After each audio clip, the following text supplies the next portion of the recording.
Менің бар білетінім осы.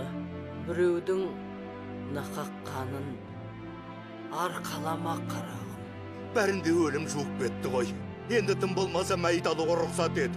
Мұсылманша арулап қояйық. Рұқсат. Марқұмның кәдесін атқарып жіберіңдер. Сіз енді аға сұлтан емессіз. Старшындар мен билердің, байлардың сіздің үстіңізден жазған қап-қап арыстары округтен асып омбыға жетті. Ағашы!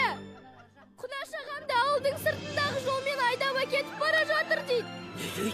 Он ведь проходил по гражданскому делу. Так точно, ваше превосходительство. Кляузы и доносы родственников.